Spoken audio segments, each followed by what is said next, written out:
ভাঙনের মুখে দাঁড়িয়ে আছে সেতুটি, দেবে গেছে সংযোগ সড়কের একাংশ, ব্যাহত হচ্ছে যান চলাচল। এটি নোয়াখালীর হাতিয়া উপজেলার সেলিমবাজার ও কালাম মার্কেট এলাকার একমাত্র সেতু হওয়ায় চরম ভোগান্তিতে চলাচলকারীরা। স্থানীয় যান চালকরা নিজ উদ্যোগে মাটি ফেলে সংস্কার করলেও ভাঙনের কবলে পড়ায় তা আবারও দেবে যায়।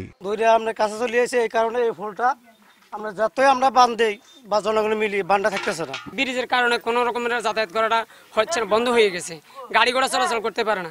নাই রাস্তা, নাই কোনো কালবোর্ড, নাই ব্রিজ, নাই একটা বেরিবাদ, যেটুক আছিল ওটা নদীতে বিলীন হয়ে গেছে।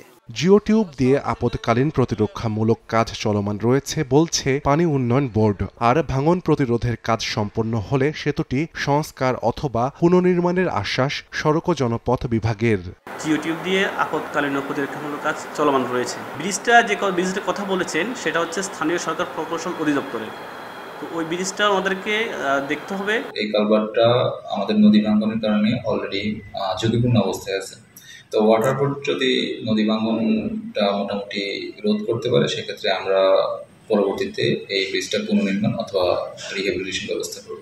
সিডিএফপির আওতায় 2 দশক আগে নির্মিত এই সেতুটির ওপর দিয়ে প্রতিদিন 4 থেকে 5 হাজার মানুষ যাতায়াত করেন। সময় সংবাদ, নোয়াখালী।